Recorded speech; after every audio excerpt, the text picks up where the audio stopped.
Hi, I'm Erika Romero. I am 24 years old. Today is September 25th, 2015. We are in Sacramento, California, and I'm here with Monica. Hi, Erica. This is Monica Vejar. I am 53 years old. We are in Sacramento, California, and today is September 25th, 2015. Great. So today we are going to read some of the poems that your Tia Licha. See, she's also my madrina Mm. and my great aunt, Hmm. and she's 101 years old, and her name is Maria Luisa Hansen. She was married 2 times, and her second husband, Wilhelm Hansen, was from Norway. She met him in Sacramento when he was in the U.S. Army during World War II. And after World War II, they moved to Norway for a couple of years. And life was very hard in Europe after the war, so they came back to the States and to Sacramento. Nice. And so, what's the reason why you wanted to have a legacy? Well, my aunt is 101 years old. Wow. She's from Mexico, Colima, and she was married to her first husband. He was Zapotecan, and they were living in Mexico, and he was a pilot. And he had died in a plane wreck, so she moved to Sacramento with her brother's family, which is my grandfather. And since my aunt is still around, we've enjoyed a lot of her stories, and about 15 years ago discovered she had been writing poems in Spanish. And so I wanted to just share those with the world. And these poems are a little bit about her life and how she sees the world. She still exists today. Unfortunately, now she's in a nursing home, and she's no longer writing, but she has great humor, and she continues to laugh even though she no longer can walk. But she lives on both borders. She lives in Mexico still in her mind and in the States, and we get the two cultures from her and a little bit of Norway as well. Oh, that's wonderful. That's really great. So, did you want to start off in Yeah, with one? I'm really excited because Erica is Latina and she was raised in what, Colombia? Did you say? I was raised in Queens, but I did live in Colombia for Okay, a so while. she has a wonderful grasp of the Spanish language. So I've asked her to read some of my aunt's poems. And what we will discover in these poems is a little bit about my aunt's life. One of them I'd like to start out with is tequila. And let me give you a little bit of background on my aunt's sharing tequila with her family, my dad's family, and as children. She had a Meyer lemons tree in the backyard. So wonderful. And when we would go visit my aunt, she would ask us if we'd wanted tequila. And so we'd get very excited and we'd run out in the backyard and take lemons from the lemon tree. And she would put the tequila in little glasses, little shot glasses, and we wouldn't down the tequila quickly. We would sip it and enjoy it like a fine cognac, and with the lemons. And it was just a wonderful night, and we would have more than one. And into the evening, she'd start sharing stories in Spanish and in English and jokes, and she had a little. A sense of humor that was always laughing about, little sexual undertones. And we would just enjoy a great time with her. So when I found tequila, I thought this is, perfect for my aunt. So Erica, please read tequila. Sure. So this is tequila. Enfermo de amores llegó aquel hombre, pidiéndole alivio al néctar de fuego. No bebas, le dice, no puedo ayudarte. Soy loco y alegre. Yo soy el tequila. Gracias. That's wonderful. So, did you want to say Yeah, what so I that can means? share that a little bit. It's lovesick. This man arrives in a bar asking for relief and from the nectar of the tequila. And the tequila says, "Don't drink," he says. "I am the happy and crazy. I am the tequila." So yes, a lot of people that have had tequila more than one or two shots understand what that means. And you mentioned that you found the poem? Where? Yeah, so I discovered them when I was helping her out at her house going through papers. And I said, Aunt Leach, I didn't realize you wrote poems. And I said, why didn't you tell me or my father? And she said, oh, Monica, like some people, they just don't understand. And then when she saw that I really appreciated her writing, she started sharing them with me. And at that time, she started reading them to me, which was so great because she brought so much life to it. And then I bought her a journal, and she put them in the journal.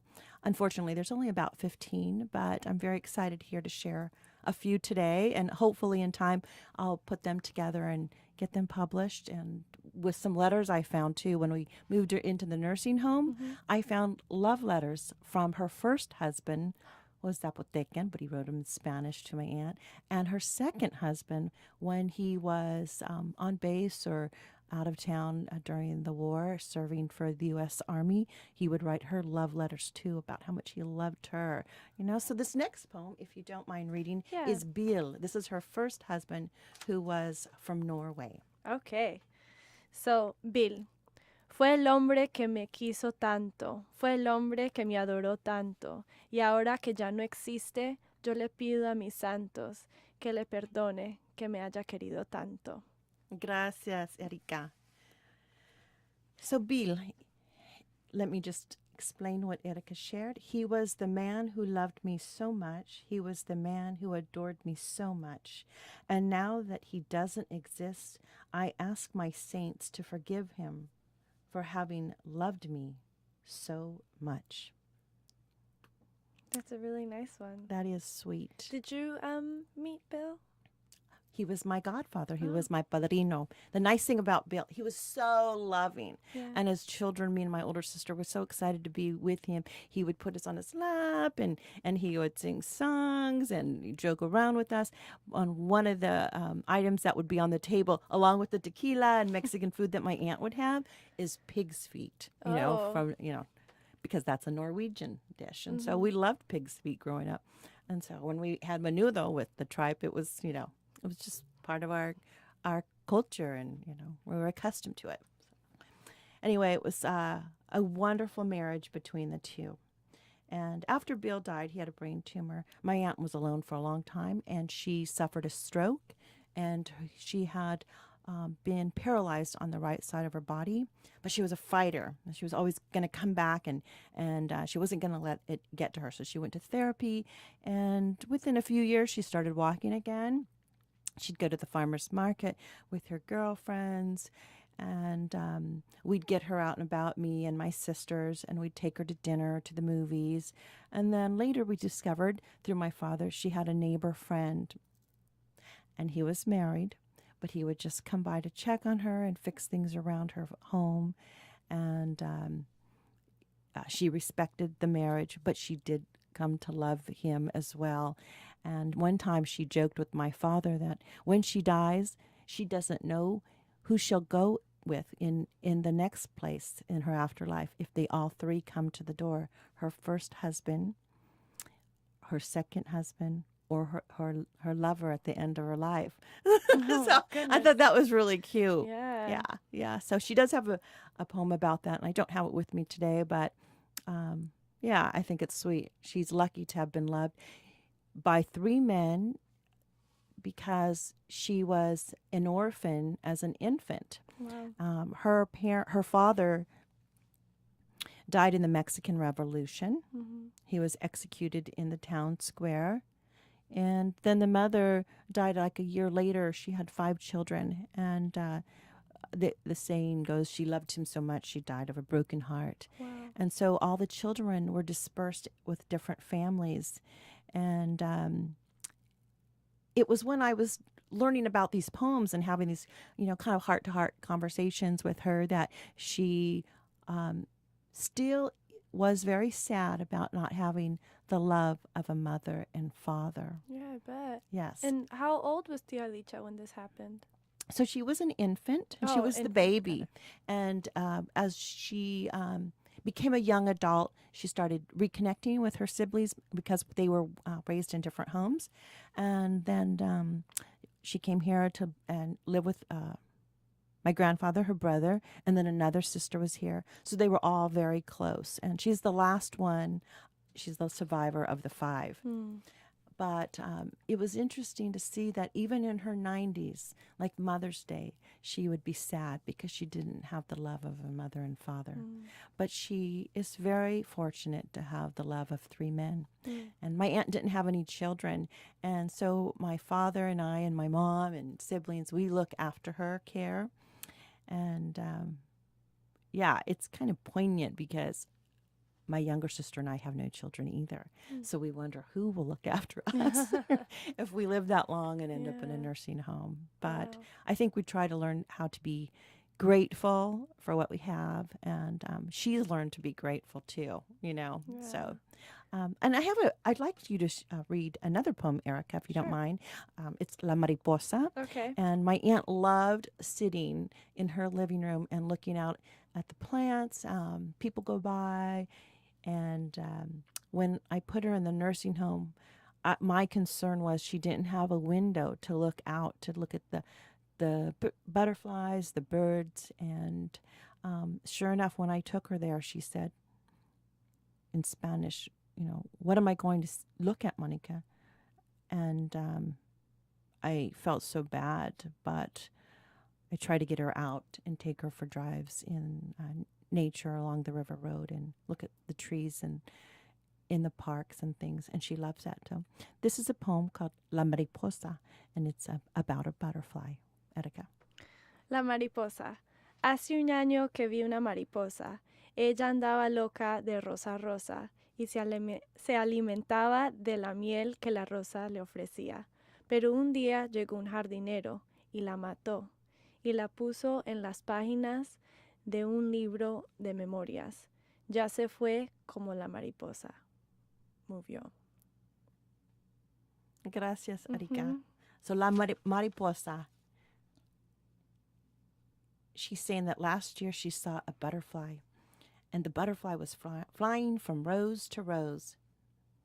She was living from the offers of honey from the rose, but one day came the gardener, and he killed the mariposa, and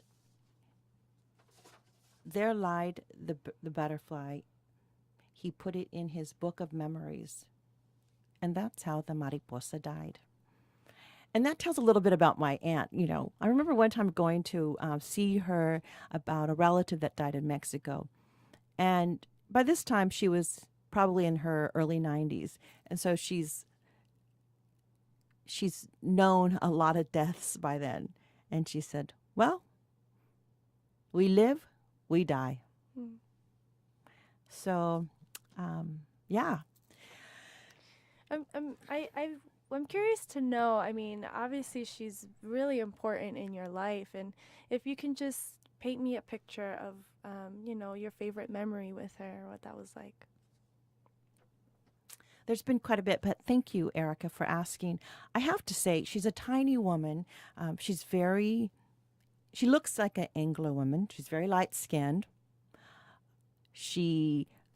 When she's been in the hospital about 18 to 20 times, and doctors often have said she's going to die and not come back, but she has this determination.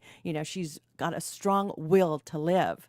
And even in her 80s, we started trying to talk to her about what she wants for her future, where would she want to go to live if she needs to go in assisted living or a nursing home. And she'd say, oh, I'm not going to die. When I get old, I'll talk about those things. So she's funny, she's tiny, she's petite, she's fair.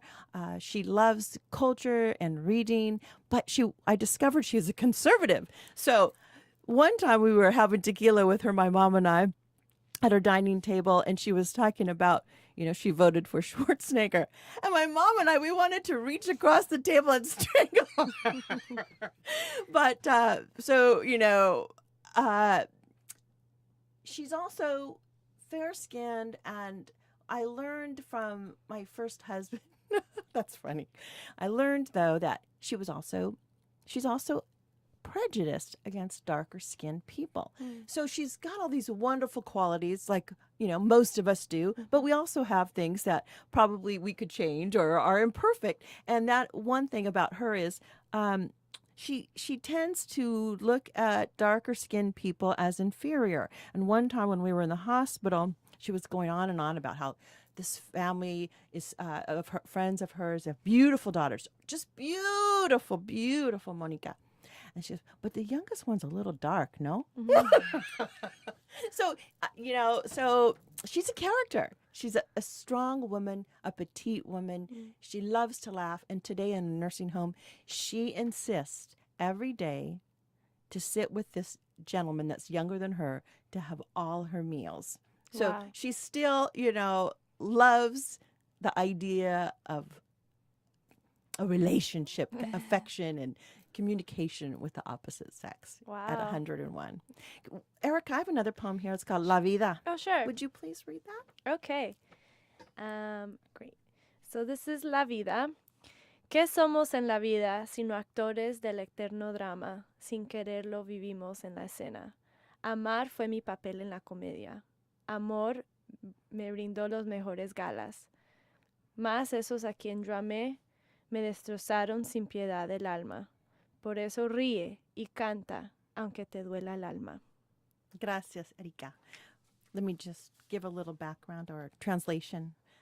What are we in life but actors in the eternal drama without planning the life in the scene or stage that we're in? To love was my role in the comedy. Love brought me the best parties.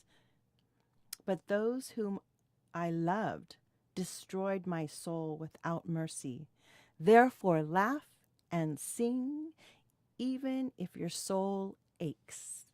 And Erika, I was just thinking, yeah, that's one of the things that I think about my aunt a lot.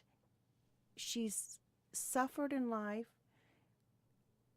but she always tries to find joy in her life. So one of the poems that, she had me memorize is reír, reír, reír.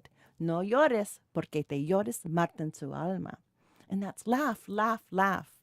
Don't cry because crying marks your soul. And then afterwards she'd say, ¿Dónde está su alma? And I'd point to the right side of my chest. And she said, ¿Dónde está su corazón? And then I'd point to the left side of my chest. And she'd laugh. She goes, sí. Los americanos no tienen alma. Like the people from the United States don't have a soul. But I think she meant that in a way, like in the songs in the Latin American countries, they talk a lot about their alma, their soul. And you just don't find that in countries from songs in Northern America. Yeah. Yeah. And I also sometimes I feel like a lot of folks can they can just describe things so much better. There's so much emotion with Spanish speaking words as well. Absolutely. Sometimes I feel like that sometimes. Yeah. It's really great that you're sharing these poems too, and a lot of them are, like you mentioned, filled with positivity and that that was the kind of person that she is. And so what do you think brought her to, what this positive light that she is? Like, what are some of the values where she got that from? Erika, that is a good question, and I'm going to have to write that out and see if she can respond. But I remember she said when she lived in Mazatlan when she was married to her first husband, and she said they would go out at night. She was a nightlife woman, and she loved to drink and dance and party, and they'd walk on the beach in the middle of the night and watch the sun come up. And she said, then she would be like, no, I don't want the sun to come up because I don't want the party to end. So I don't know, maybe that's innate,